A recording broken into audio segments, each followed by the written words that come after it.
कुत्थों आया कुत्थे जाना पता नहीं थो टकाने का, सारे ही गए फिक्र पेदा अपने खाने लाने का। ये संसार, ये दुनिया, ये धरती, यहाँ हम सब रहते हैं क्योंकि शरीर तो धरती पर ही है और शरीर की परिभाषा खाने पीने सोने जागने तक है। इसको और कुछ समझ नहीं है। कुत्थों आया कुत्थे जाना पता नहीं थो टकाने का, सारे ही गए फिक्र पेदा अपने खाने लाने का। तो जिस संसार में जितने भी यहाँ धरती पर मानव देह में या और किसी प्राणी की बात कर ले तो सबको खाने का फिक्र है।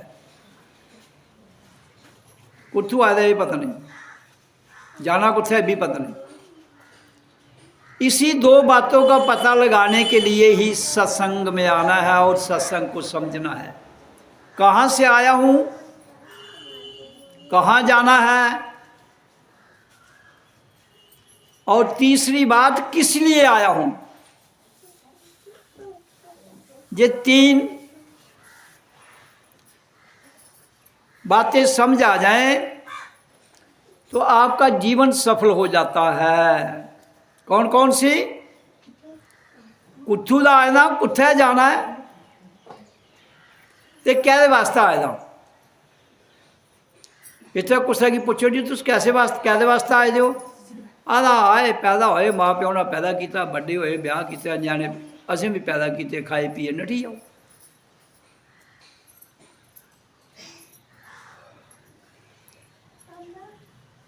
इंसान के अलावा जितने भी यहाँ धरती पर जीव जंतु हैं उनके बारे में तो ये कथन ठीक हो सकता है। इंसान के बारे में जो ये कथन है ये गलत है, क्योंकि इंसान के पास ऐसी उस मालिक की कृपा है 24 घंटे, जिससे वो जान सकता है कि वो किस लिए आया है, कहाँ से आया है, कहाँ जाना है।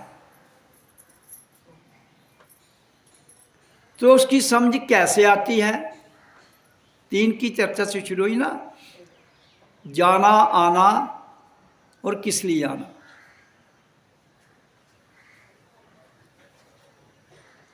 तो जब हम यहाँ इन बातों का ज्ञान पाने के लिए क्या है, सत्संग, और सत्संग में आकर ध्यान लगाना ओम का उच्चारण करने के बाद, चाहे वो जहाँ हो, चाहे आप अपने घर में हो, कहीं भी आप मंदिर में रहें, मस्जिद में रहें, गुरुद्वारे में रहें, अपने घर में रहें, कहीं भी रहें, धरती के जिस भी हिस्से पर आप वास करते हैं,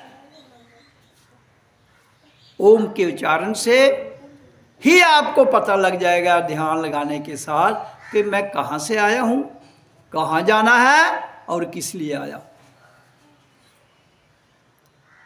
यही परमात्मा की ध्वनि है, यही परमात्मा का नाम शब्द है, यही परमात्मा का अनहत नाद ध्वनि है, यही परमात्मा की अखंड ज्योत है, यही परमात्मा की एक ऐसी वाइब्रेशन है जो पृथ्वी से लेके आकाश तक, आकाश और पृथ्वी से लेके पाताल तक, 3 लोक में कार्य करती है।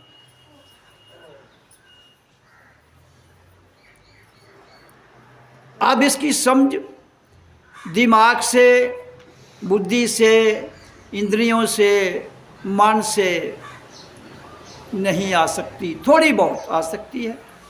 जैसे आप बुद्धि से कोई स्कीम बनाते हो, कभी कामयाब हो जाती है, कभी नहीं होती। तो इनका बुद्धि, दिमाग, मन, इंद्रियों का विषय और शरीर का इतना ही है। कोई चीज़ सफल हो जाती है, कोई नहीं हो जाती है। जब हम इनसे परे, 3 से परे, आज मैं 3 पर चर्चा करूंगा आपके समक्ष। पहले मैंने 3 पर बात की, कहाँ से आए हो, कहाँ जाना है और किस लिए आए हो, 3। और 3 ही लोक हैं, पाताल लोक, आकाश लोक, धरती लोक। 3 ही बुद्धि है, 3 प्रकार की बुद्धि है, 3 प्रकार का मन है, 3 प्रकार का आपका जप है, 3 प्रकार का यज्ञ है, 3 प्रकार के गुण हैं, और 3 ही सृष्टि के रचयिता हैं। अब इन सब पर मैं धीरे धीरे चर्चा करूंगा। तो 3 ही काल हैं, 3 गुण, 3 काल, और 3 ही भाग में हमारा शरीर बटा हुआ है। ट्रिनिटी जिसको कहते हैं।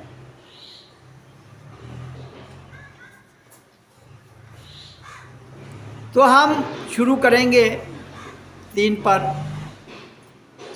इंसान से।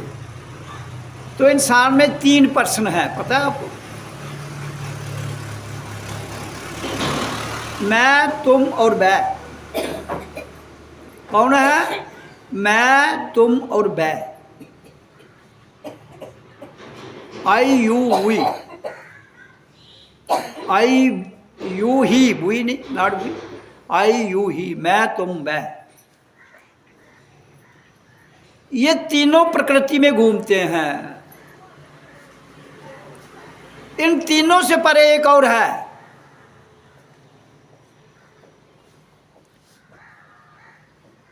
अहम ब्रह्मस्मि, मैं आत्मा हूं। वहां भी मैं लग रहा है, लेकिन जो 3 मैं है, ये वो वाली मैं नहीं है। वो मैं है जो कृष्ण ने गीता में वर्णन किया है।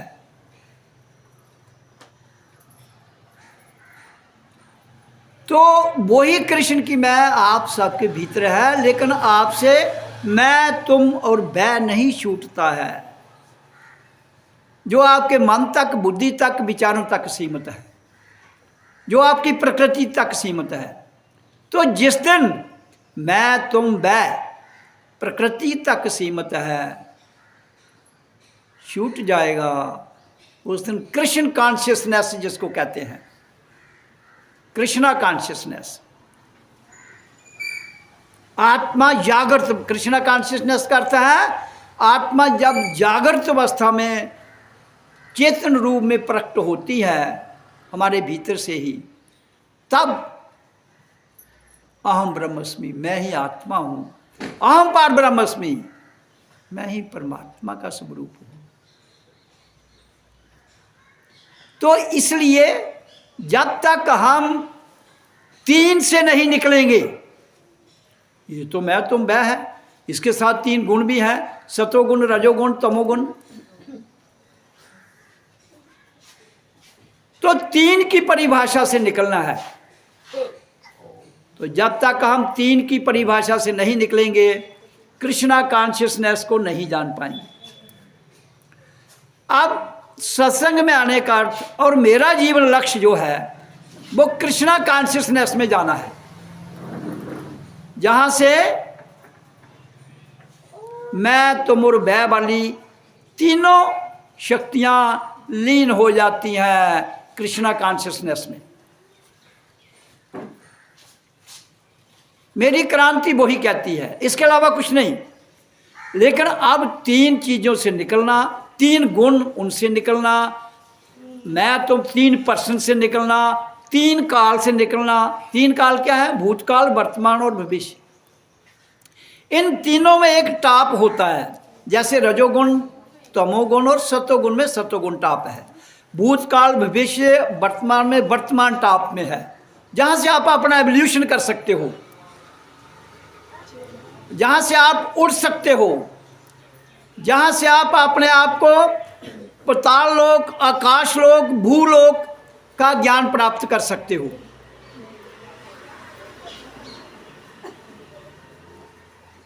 तो 3 का जो ये चक्कर है, इस चक्कर से परे जिस दिन हम काट देते हैं तो कृष्णा कॉन्शियसनेस में चले जाते हैं, और वो केवल मात्र संभव है ओम की ध्वनि से।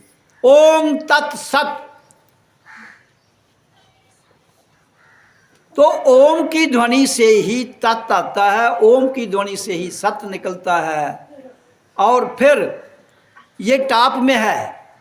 लेकिन जब ये तीनों छूट जाएं, ओम भी छूट जाए, तत्व भी छूट जाए, सत्य भी छूट जाए, फिर आप आ जाएंगे कृष्णा कॉन्शियसनेस, चेतन, चेतनता में जागृत अवस्था।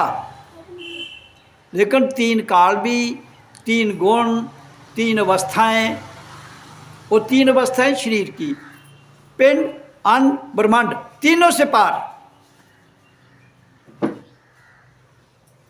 जाना ही हमारे जीवन का लक्ष्य है। वहां पहुंचना ही जीवन मुक्ति है। तो इसलिए हाँ, इन सब की महत्ता है।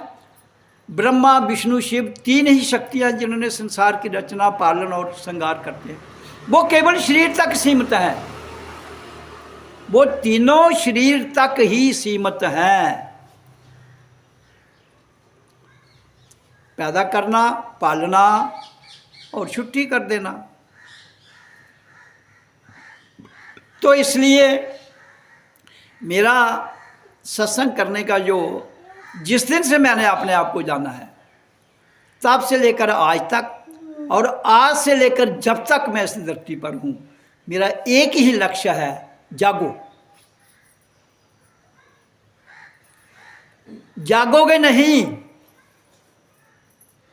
तो दुनिया का जो चलन है ये कभी भी नहीं सुधर सकता। ना तो आपका कोई समाज इसे सुधार सकता है, ना कोई संप्रदाय समझा सकता है, ना पंथ, ना धर्म, क्योंकि धर्म की परिभाषा 3 के ऊपर है, जिसको लोग सनातन कहते हैं, सनातन धर्म, वो इन तीनों से परे है। लेकिन इन 3 को क्रॉस किए बिना आपका काम बनेगा नहीं। लेकिन जितने भी आपको सत्संग सुनाए जाते हैं, जो भी करता है दुनिया में सत्संग, वो 3 के चक्कर से निकलने ही नहीं देता है।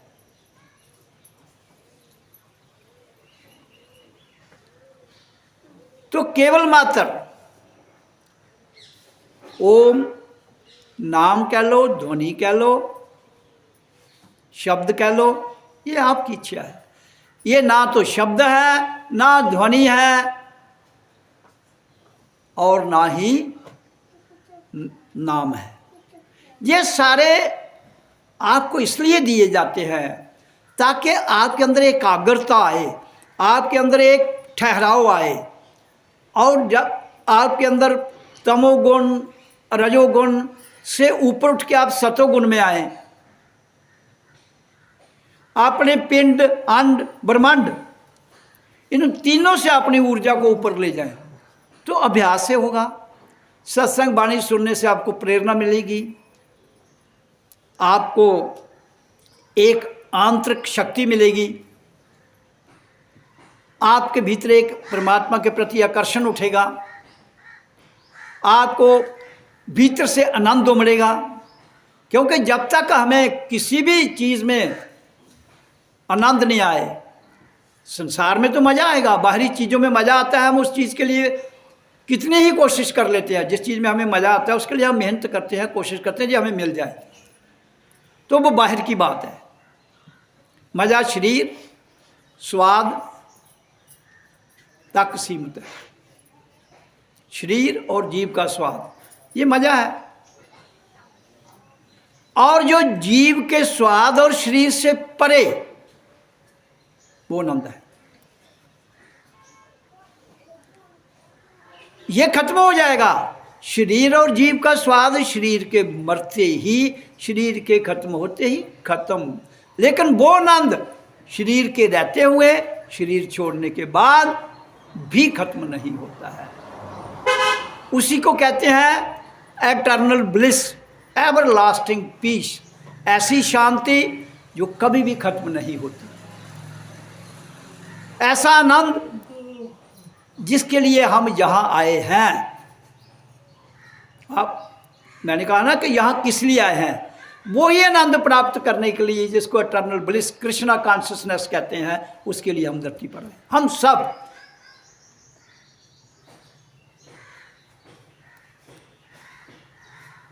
तो उसमें मजा तो पहले है, मैं नहीं कहता मजा मत लो, खूब जितना ले सकते हो,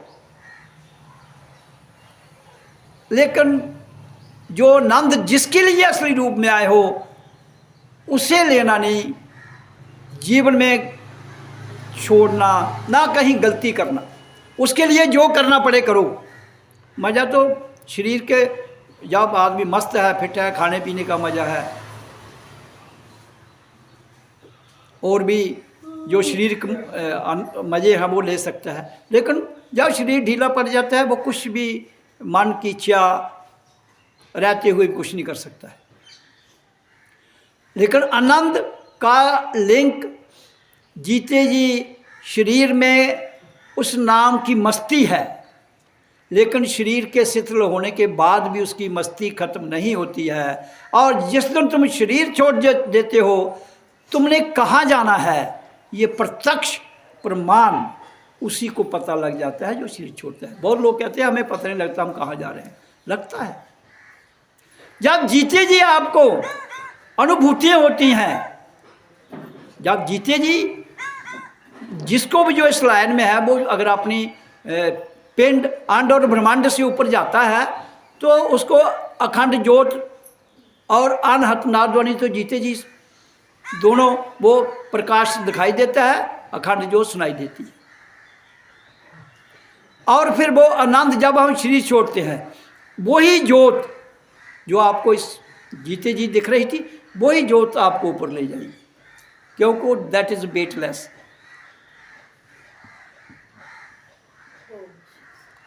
तो जो वेटलेस है, आपका शरीर, आपका मन, आपकी बुद्धि, आपकी इंद्रियां, आपके विचार सब शून्य में है, योत शून्य है, आप उसी के साथ हो जाएंगे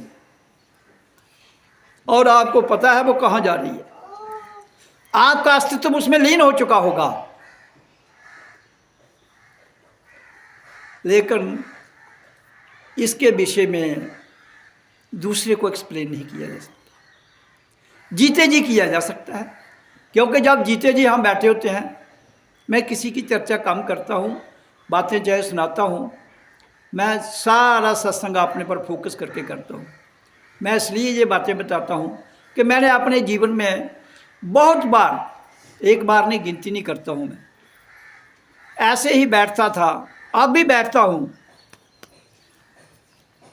तो ऐसे बैठे ही एक छोटा सा बिंदु जिसकी चमक इतनी तेज होती है, इतनी तेज, उस बिंदु की चमक इतनी तेज है कि दुनिया में ऐसा कोई पदार्थ आपको नहीं मिलेगा जिसकी उतनी चमक है। कुछ चीज़ों का उनसे हम परिणाम के रूप में बता सकते हैं, जैसे किसी पहाड़ की चोटी पर बर्फ पड़ी हो और उस बर्फ को 100 साल हो जाए, उसकी चमक वो किसी ने देखी नहीं होगी। तो या फिर चांदी प्योर हो, उसकी चमक जैसा वो एक गोल छोटा बिंदु होता है, वो जहाँ से सीधा आकाश में जाता है, वो ही आत्मा है। और भी बहुत लाइटें दिखती हैं, लेकिन वो लाइटें उसका बेस है, बेस। वो यहाँ से बिंदु जब आपके सामने ऐसे प्रकट होगा, जितनी मैंने आपको व्याख्यान दी, सीधा आकाश की ओर जाएगा, दाएं बाएं कहीं नहीं। आकाश में जाता जाता जाता लोप हो जाएगा आगे जाकर। शरीर छोड़ते वक्त जिस व्यक्ति की ये स्थिति होगी जीते जी, तो वो शरीर भी इसी अवस्था में छोड़ता है, वो सीधा जहाँ जाना चाहे जा सकता है और जीवन मुक्त होता है। वह काल, ये तीन जो मैंने कहा, वर्तमान, भविष्य, तीन काल है ना, और भूत, ये तीनों ही नीचे रह जाते हैं, वो इनसे परे है। लेकिन इसके लिए मैं वाणी में तो बता रहा हूँ आपको, लेकिन कोई कहेगा हमें इधर टेबल पर सबूत दो। हाँ, सबूत भी दूंगा। जो मेरे को कहेगा इसका सबूत दो, उसको मेरे साथ रहना पड़ेगा। फिर मैं उसे जो कहता हूं उसे करना पड़ेगा। वो देख लेगा जीते जी।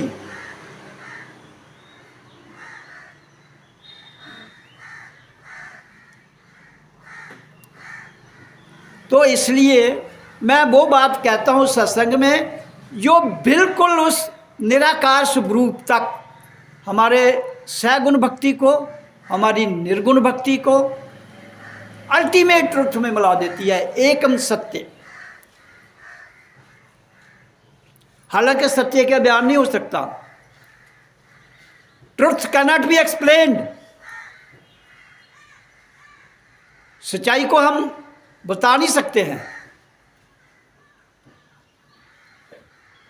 लेकिन फिर भी मैं सत्संग वाणी में आपके प्रत्यक्ष उसका वर्णन कर रहा हूं।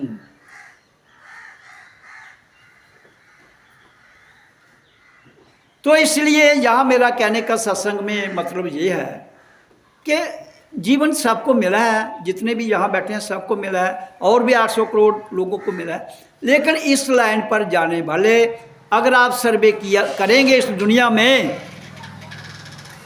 तो आपको हो सकता है 1 करोड़ लोगों के बाद एक आदमी मिले।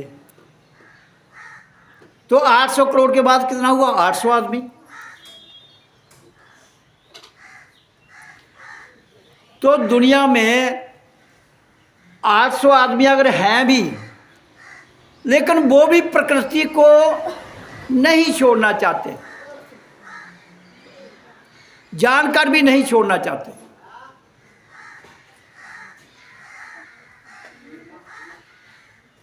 तो जब मैं इससे पहले हम बोलते हैं ना, गुरुर ब्रह्मा गुरुर विष्णु गुरुदेवो महेश्वरा गुरुरे साक्षात परब्रह्म तस्मै श्री सतगुरुवे नमः। विश्व के संतों, परम संतों, सिद्ध महात्माओं और सद्गुरुओं की जय हो। इसका अर्थ क्या है? पहले समझ तो होनी चाहिए ना। लफ्जी मतलब तो आए, दूसरा मतलब तो बहुत दूर है, लेकिन इंसान वाणी को बड़ी जल्दी पिकअप करता है। गुरुर ब्रह्मा, गुरु ही शब्द रूपी गुरु ही रचनाकार है, सृजनकार है। ओ गुरुर विष्णु, गुरु ही पालन पोषण करने वाला है। कब? जब वो ही रचना जो शरीर की है वो बड़ी हो जाती है। पहले उसको माँ बाप पालते हैं, फिर वो स्वयं अपने आप को पालता है।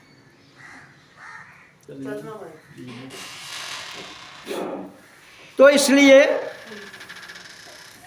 गुरु ब्रह्मा गुरुरे विष्णु गुरु महादेवो महेश्वरा। तो महादेव कहते हैं देवताओं का बड़ा संसार। तो जब आप कर्म करेंगे, जब आपके अंदर ओम की ध्वनि, ओम की ध्वनि जब आपके मूल स्थान से भ्रिकुटी के ऊपर जाएगी, तो ये महादेव का काम करती है। मतलब आप के सारे विकारों को भस्म करके कल्याण कर देती है आपका। और इसके बाद कहता है गुरुर ब्रह्मा गुरुर विष्णु गुरुदेवो महेश्वरा गुरुर साक्षात पार ब्रह्म। फिर वही शब्द साक्षात पार ब्रह्म बन जाता है सदगुरु के रूप में। लेकिन वो सदगुरु वो है जिसके पास देह भी है और ज्ञान भी है प्रत्यक्ष में। तो इसलिए तभी कहा कि साक्षात गुरु पार ब्रह्म है। तो ऐसे गुरु को नमस्कार। ये पदवी है, ये कोई भी हो सकता है। 800 करोड़ की आबादी जो वर्तमान में है, कोई भी हो सकता है। आप हो सकते हैं, मैं हो सकता हूँ, या मैं हूँ। इस पर तो मैं ये कोई अपना प्रमाण या कोई मशहूरी की ज़रूरत नहीं है। जो मैं हूँ बस, मुझे इतना ही पता है। इंसान जरूर हूँ। तो इसलिए कोई भी हो सकता है। ये तो मेरा यहाँ तक खोज है, वो कहती है कि इस करोड़ में 1 करोड़ में आपको एक आदमी भी मिल सकता है, इससे ज़्यादा नहीं मिलेंगे। तो 800 आदमी पूरी दुनिया में इस लेवल पर जाने की सोच रहे हैं। गे कितने हैं इसके बारे में चर्चा नहीं करूँगा, क्योंकि ये बहुत दूर की बात है। तो क्योंकि कायदे के बच्चे को, 10वीं के बच्चे को अभी उस PhD की बात सुनाई जाए तो वो कन्फ्यूज भी हो जाता है कई बार। तो लेकिन फिर भी मैं यहाँ आपको ये बताया कि इतने लोग हैं, बाकी सब रोटी राम। बाकी कौन है? कुत्थू आया कुत्था नहीं जाना, पता नहीं थो टकाने दा, सारे ही गए फिक्र पे दा अपने खाने लाने दा। चाहे वो आपका तथाकथित महात्मा है, चाहे वो आपका तथाकथित गुरु है, चाहे वो धर्म का ठेकेदार है, चाहे को मनोनीत किसी स्थान का पदाधिकारी है। तो इसलिए ये बड़ा सरल जीवन है। इस सरल जीवन को सरलता में जिया जाए, जैसे भी हो तुम उसी भाव में जिया जाए, तो उस इंसान के लिए एक मौका है इस जीवन के रहते हुए कि वो उस मंजिल तक चला जाए। किसके लिए? सरल, जिसके अंदर मैं तुम और वह तीनों मलियामेट हो जाए और फिर एक ही मैं रह जाती है, कृष्णा कॉन्शियसनेस। लेकिन कहने में और प्रत्यक्ष में करने में बड़ा अंतर है।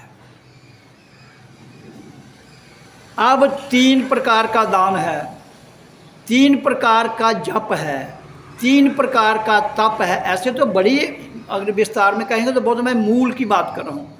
और 3 प्रकार की काल है, 3 गुण हैं, ये सब 3 में ही घूम रहे हैं।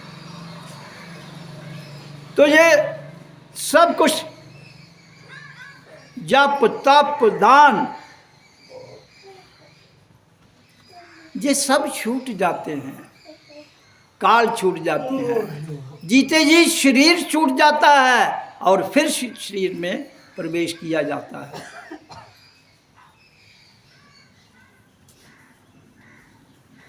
तभी कबीर ने ऐसे थोड़े कहा है। कबीरा खड़ा बाजार में लिए लुकाटी हाथ, पहले फूके घर अपना फिर चले हमारे साथ। तो अपना घर उन कुल्ली गिनिया क्या फूक नहीं, कुल्ली को नहीं कहा था उसने। उसने कहा जो तुम्हारे से शरीर के अंदर विकार हैं, इसके अंदर जो पुर्जों में गंदगी भरी हुई है उसको फूकना है। तो लुकाटी क्या थी? ओम नाम।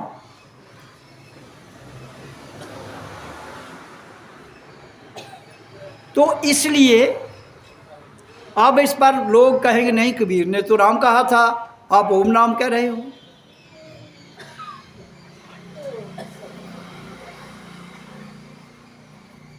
किसी भी संत कि वो किसी भी संप्रदाय से हो, अल्टीमेट उसने ओम के द्वारा ही अपने तीनों गुणों को साधा है, तीनों शरीर की अवस्थाओं को साधा है, और 3 जप 3 तप जितना है इसी के द्वारा साधा है। उसके बाद चाहे वो राम कहे रहीम कहे, कोई अंतर नहीं। साधने के बाद जितना आप अपने आप को साध लेंगे पूर्णता, फिर आप कुछ भी कहो। कोई राम कहता है, रहीम कहता है, कोई अल्लाह कहता है, वाहिगुरु कहता है, उससे कोई फर्क पड़ने वाला नहीं। लेकिन पहले अपने आप को साधिए।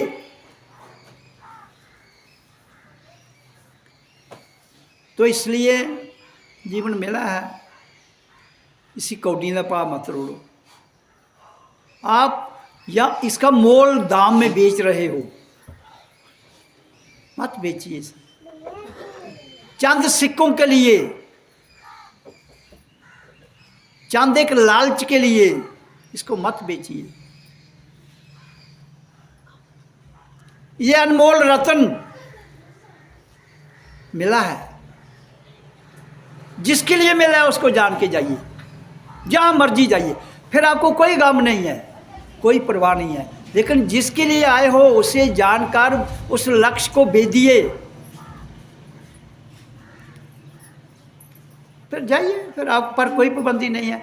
कोई धर्मराज, कोई दुनिया का गरुड़ प्राण, कोई विष्णु, कोई ब्रह्मा, कोई अल्लाह, कोई वाहिगुरु कुछ नहीं कहेगा। आप स्वयं ही साक्षात है। कहना गुरु पार ब्रह्म साक्षात, तो वो कोई मिट्टी तो नहीं होती है गुरु, वो इंसान का ही स्वरूप है जो ऐसा करने में सक्षम है। वो आप सबके पास वो स्वरूप है, उसने सबको स्वरूप दिया है। आप साथ सांस लेते हो, छोड़ते हो, जा बताओ कोई जो सांस नहीं लेता है, नहीं छोड़ता है, बताइए मेरे को। और सांस का आना और जाने का रास्ता भी एक ही है। नाक और मुंह दो ही रास्ते हैं ना, नाक से लेना, मुंह से छोड़ना। साइंटिफिकली हम पता नहीं तीसरी चौथी में एक किताब में पढ़ा था, सांस को नाक से लेना चाहिए और मुंह से छोड़ना चाहिए। अब जो पढ़े लिखे यहाँ बैठे हैं उन्होंने जो पढ़ा है मुझे नहीं पता, लेकिन मैंने पढ़ा है। हम पता नहीं कौन सी क्लास में थे, उसमें हम पढ़ रहे थे श्वास क्रिया पर।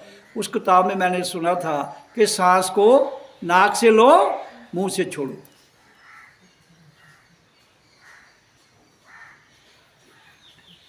एक तो उससे आपकी सेहत ठीक रहेगी। तो साइंटिफिकली उसके पीछे क्या रहस्य है? जब हम सांस लेते हैं, नाक से लेने का अर्थ है कि हमारे नाक के अंदर बाल होते हैं और इसकी नाक की जो सिस्टम वो ऐसा है कि ये श्वास को फिल्टर करता है और हवा के अंदर जितने छोटे कण होते हैं जो दिखाई भी नहीं देते हैं वो जाने नहीं देता है और ऑक्सीजन को इनहेल ज़्यादा करता है। ये साइंटिफिकली इसका जो मैंने जाना है ये फ़ायदा है, क्योंकि हवा में प्रदूषण है। तो नाक से जब धीरे से लंबी सांस लेंगे तो वो श्वास क्रिया आपके मूलाधार तक जाएगी, तो आपके मूलाधार तक आपके रक्त को, खून को प्योर करेगी, शुद्ध करेगी, आपकी पाचन क्रिया को ठीक करेगी। तो मुंह से छोड़ो, क्योंकि जो कार्बन डाइऑक्साइड है नाक से आप पूरी तरह नहीं छोड़ सकते जितना मुंह से एकदम, तो ये मुंह के द्वारा जो छोड़ते हैं तो उसमें कार्बन डाइऑक्साइड जाती है, जब आप सांस लेते हैं उसमें ऑक्सीजन आती है, तो इसलिए वो प्योर करके लो। और कार्बन डाइऑक्साइड वैसे भी ये टॉक्सिन है तो इसको फेंक दो। तभी हम कहते हैं ना धीरे से लो और उसको लंबा छोड़ो, जिससे आपके अंदर शुद्धि होती है। मैंने बहुत बार बताया, आज फिर कह रहा हूँ, सारा सिस्टम ही प्राणों का है, श्वासों का आना जाना, जीवन उससे चल रहा है। आपके अंदर पाचन क्रिया उससे ठीक होती है, आपके अंदर ज्ञान उसके द्वारा आता है। आपकी किताब के पन्ने जो लीपा पोची की है वो यही प्राण बाजू सम भाव में, आप सम्यक भाव में आके उसको साफ कर देती है। उससे आगे जब हम पत्ते साफ हो गए फिर हम शरीर को सिद्ध कर देते हैं, फिर मन सब कुछ सिद्ध होते शुद्ध हो जाता है। पहले सिद्ध होगा फिर शुद्ध हो जाएगा। तो आपके पास ऑप्शन है सारे, करो। ओम का उच्चारण क्या करता है? ओ श्वास बाहर फेंक रहा है, डायरेक्ट श्वास जो सीधी ऑपरेट करती है वो ओ का शब्द है जो करता है। तो सारी यो वैज्ञानिक दृष्टि से, स्पिरिचुअल दृष्टि से आप देखें तो ओम इज द कारगर, एक ही शब्द ओ है। तो इतना सिंपल सी परिभाषा समझने के बाद भी आप दंड पखंड नहीं छोड़ सकते हो और छोड़ना नहीं चाहते हो। बात क्या है, मैं ये पूछना चाहता हूँ संसार वाले लोगों को, क्यों? फिर वही बात आ जाएगी, कुथू आया कुत्था जाना पता नहीं थो टकाने दा, सारे ही गए फिक्र पे दा अपने खाने लाने। तो इसलिए जहाँ खाने पकाने के लिए मैं मना नहीं कर रहा हूँ, जो मैंने कहा जो मज़ा तुम जिंदगी का ले सकते हो वो ले लो। आप कोई मेरे को पूछेगा कि आपने कितने मज़े लिए? आप प्रश्न पूछने वाले कुछ भी पूछ सकते हैं। तो मेरे विचार में जहाँ तक मुझे समझ आई है, हर मज़ा, जितने भी संसार के मज़े, अब गिनती आप कर लेना, किताब लिख लेना।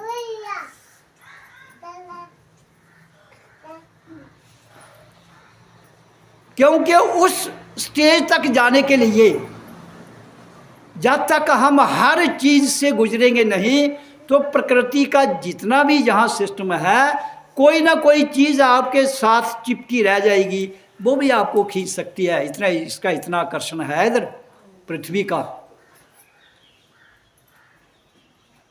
इसलिए पाबंदी कोई नहीं होती है, नो पाबंदी। जो आपकी बिल हो, थोपना कुछ नहीं, जो आपका मन करता है, जो आपकी आंतरिक आवाज कहती है। अब कुछ बातें अच्छी कुछ बुरी, मैंने पहले ही कहा कि हम 3 गुणों से जुड़ा है शरीर, सतो रजो और तमो। तमोगुण क्या है? वो गड़बड़ है, तमोगुण गड़बड़ है, रजोगुण से ऊपर है, सतोगुण उससे बढ़िया है। तो हर आदमी कहता है कि मैं बढ़िया होना चाहिए। जिस दिन तमोगुण में भी तुम्हें आनंद आएगा, जो सबसे बुरी चीज है, जिसको तमोगुण है, सुस्ती, आलस, जड़मत, जिस दिन उसमें भी आनंद, मजा नहीं, आनंद आए। आनंद और मजे में मैंने आपको परिभाषा बता दी। फिर गुणों की परिभाषा खत्म हो जाएगी। तमोगुण में भी वही आनंद, सतोगुण में भी वही आनंद, और रजोगुण में भी वही आनंद आए व्यक्तिगत तौर पर। जबकि इनके करैक्टर अलग अलग हैं। रजोगुण फायदा और नुकसान से जुड़ा है, सतोगुण सद्भाव से जुड़ा है, और तमोगुण आलस से जुड़ा है। ये तीनों जिस दिन आपको आनंद दें, कोई भी वृत्ति हो, तो समझ लो हमें कोई भी दिक्कत नहीं। फिर आप इन चीजों को साध लोगे।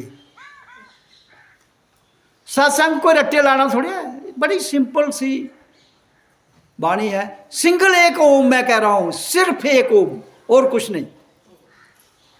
बाकी तुम क्या खाते हो, क्या पीते हो, क्या लेते हो, क्या देते हो, कहाँ जाते हो, किस लिए जाते हो, कोई विषय नहीं मेरा।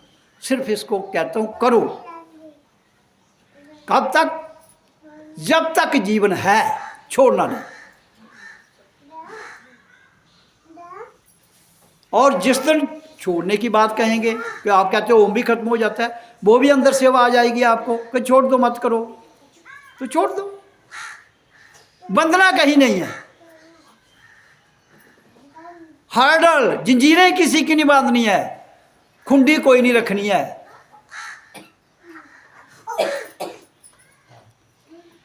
खुंडी तो हमें अभ्यास में डाल देगी। एक उपटा की कहानी सुन रही तो है नहीं,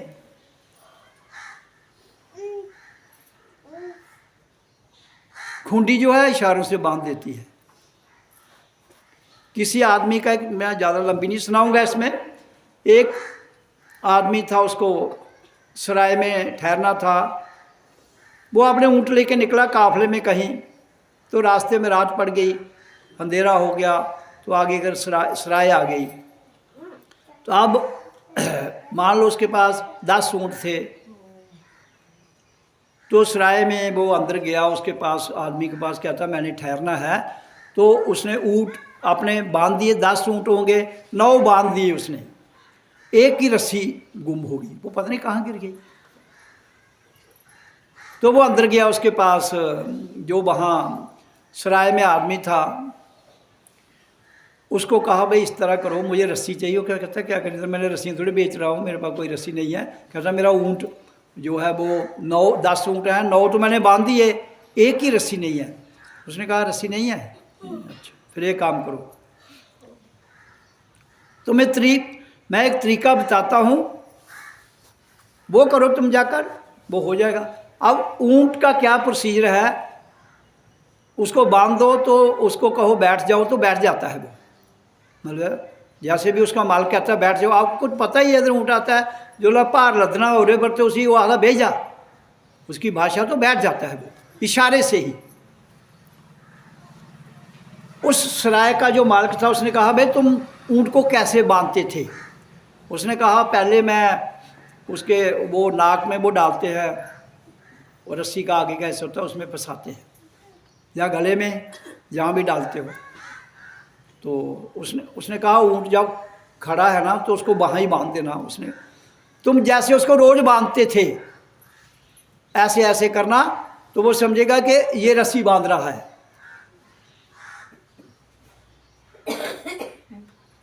और खूंटी भी नहीं है, तो वो रस्सी को लेकर खूंटी पर ठोकना, आप ऐसे ही हाथ से ऐसे ऐसे करना, तो नीचे हाथ रखना पर वो खूंटी ठोक रहा है। और फिर वो रस्सा जो है वो इशारा करा के ऐसे ऐसे उसके इर्द गिर्द बांध देना, तो फिर उसको कहना बैठ जाओ, मतलब अपने इशारे से जज करो, बैठ जाएगा, तो समझो वो बंध गया, वो नहीं जाएगा जब तक आप उसको उठाओगे नहीं। अब ऊँट को क्योंकि वो 10 साल से 15 साल से जब जितनी देर से रखा होगा, वो इसी तरह ऊँट जब उसको बांधता होगा, कोई अगर बोलता नहीं है, वो देखता तो है ऊँट, कोई भी होगा। उसने कहा चलो, उसने वैसी ही तरकीब की जैसी उसने बताई, ऊँट बैठ गया। तो ये मैंने इसलिए कहानी सुनाई कि कहीं बंधना नहीं है, ऊँट की तरह इशारों से ही बंध जाओ, जागो। तो खूंटी कोई भी होगी, खूंटी राम की हो, खूंटी अल्लाह वाहे गुरु कृष्ण किसी की भी हो, वो खूंटी खूंटी है, अपने आप खूंटी से बांधना नहीं, खूंटी चाहे ओम की हो। अभ्यास के लिए तो ठीक है, लेकिन बंधना कहीं नहीं। तब जाकर हम अपने आप को उस परमात्मा का दीदार जो साक्षात हमारे भीतर है, उसको विजुलाइज कर सकते हैं, उसकी अनुभूति कर सकते हैं, उसका आनंद ले सकते हैं।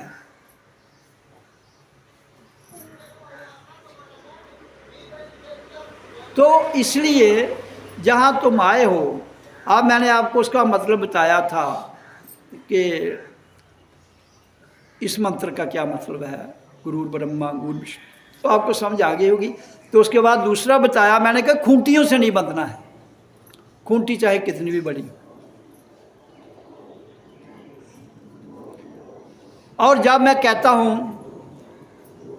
विश्व के संतों, परम संतों, संत का अर्थ क्या है, ये नहीं कि मैं अपनी छाती पर संत लाई फिरता रहा तो मेरा करैक्टर एक नहीं हुआ है, या बहुत बड़ा बोर्ड लगा दिया, बड़े बड़े मंडलेश्वर बड़े बड़े बोर्ड लगाए हैं।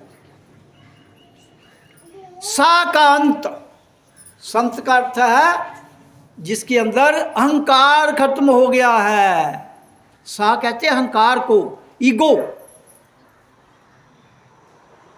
वो कोई भी हो, जरूरी नहीं उन्होंने बड़ा बड़ा बोर्ड लाया था, हो सकता है वो कोई भी गृहस्थी हो, सन्यासी हो, बानप्रस्थी हो, कौन से धर्म को मानता हो, कौन से संप्रदाय हो, कोई लेना देना नहीं। जिसका अहंकार खत्म हो गया है, जिसने अहंकार को औटी दे दी है, ईगो मान अपमान से निकल गया है, उसको संत कहते हैं। परम संत। अगर थोड़ी बहुत जो त्रुटि मामूली सी भी कहीं फंसी हो उसको भी निकाल के फेंक दे। यह आत्मा और परमात्मा, ब्रह्मस्मि पार ब्रह्मस्मि, तो परम संत हो गया। तो जिसके अंदर ये करैक्टर है, ये मत देखना इसने भगमी कपड़े डाले हैं, इसने कौन से कपड़े डाले हैं, उस चक्कर में मत पड़ना। बहुत लंबा टीका लगाया है, बहुत बड़ी माला डाली है, इसका उसके साथ कोई, ये आपके वेशभूषा है। किसी को माला अच्छी लगती है माला लगा ले, किसी को तिलक अच्छा लगता है तिलक मलता रहा है, लेकिन अंदर से अहंकार, ईगो। मैंने 5वीं स्टेज इसलिए बताई क्योंकि 4 जो नीचे की हैं, काम, क्रोध, लोभ, मोह, अहंकार, अहंकार के खत्म होते ही वो चारों नशीबूत हो जाती हैं, क्योंकि उन्हीं को क्रॉस करके तो आपने वहाँ पहुँचना है। तो जब वो नष्ट होंगी तो तभी उस लेवल में पहुँचोगे ना। मैं, तुम और वह, ये अहंकार तक सीमित है। कृष्णा कॉन्शियसनेस जिसकी मैं बात कर रहा हूँ, चेतनता में जागना, वो इससे परे है। तो उसकी जय की बात कर रहा हूँ, संतों, परम संतों, सिद्ध महात्माओं की, जिसने अपने आप को सिद्ध कर लिया है। अहंकार खत्म हो गया, सब कुछ सिद्ध हो गया, उनकी जय की बात कर रहा हूं। वही महान विभूतियां हैं, आज भी, पहले भी और आने वाले युगों में भी। जिन्होंने इतना ज्ञान पुस्तकों में संत महापुरुषों ने लिखा है, उन्होंने कौन सी किताब पढ़ी थी? अंदर की किताब, अपनी अहंकार खत्म करके लिखा है। और कबीर ने अपनी वाणी लिखी, रविदास ने, और बहुत महान पुरुष हुए, आदि शंकराचार्य हुआ, हजरत मोहम्मद हुए। अब उनको धर्मों में, इन महापुरुषों को संप्रदाय में बांटना, धर्मों में बांटना बहुत बड़ी मूर्खता है। बुद्ध हुए, महावीर हुए, इनको धर्मों में, जात में मत बांटिए। नानक हुए, और भी वगैरह वगैरह बहुत, जब से सृष्टि की रचना हुई है। तो इसलिए मेरा कहने का मतलब ये है कि इनकी जय बोली जाती है जिसके अंदर ये करैक्टर है। और सदगुरुओं की, तो सदगुरु वो होता है जो ये सारी स्टेजेज क्रॉस करके ऊपर शिखर में अपने आप को स्थिर कर लेता है। ये सतलोक के ऊपर, वो सदगुरु है। कोई भी हो सकता है, लेकिन जिसके अंदर ये गुण, गुणातीत परिस्थिति आ जाए, तो वो है। उसके लिए ये मैं सत्संग शुरू करने से पहले ये शब्द बोलता हूँ और कहता हूँ। इनका ये अर्थ है।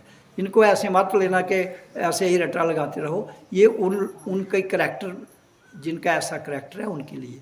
वो मैंने आपको पहले बताया, वो कितने ही लोग होंगे, उन्हीं की बदौलत ये दुनिया चल रही है। क्योंकि परमात्मा ने एक बार रचना हो गई, उसके बाद उन्होंने ही संभाला हुआ है। तो वो शरीर में ही हुए होंगे, तो आज भी शरीर में ही है।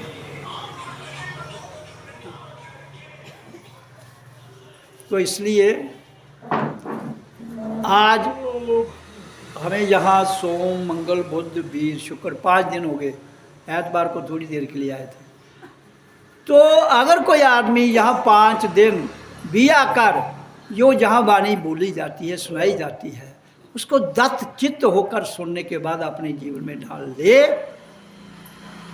तो उसका जीवन सफल हो जाता है। लेकिन ये नहीं कि खाली सुनने से जो बताया जाता है उसके क्रियात्मक रूप में उस पर अपना जीवन डालना है, तब आने का फायदा है। अगर इतना जो इतना सुने था कि फंडी टुरी थे, फिर तो कोई मैंने नहीं है, फिर तो समय जाया हो गया। इसलिए जैसे शराब, ये माला शराब हो या मैं तो हाँ वो जिन बार पीती उस भी नहीं रौंदा, लेकिन ओकड़ी गड़बड़ है। अंदर की शराब पी लो, फिर चाहे कुछ भी याद ना रहे, फिर कुछ भी ना करो तो हो जाएगा। तो आज की वाणी को मैं विराम देते हुए ओम ओम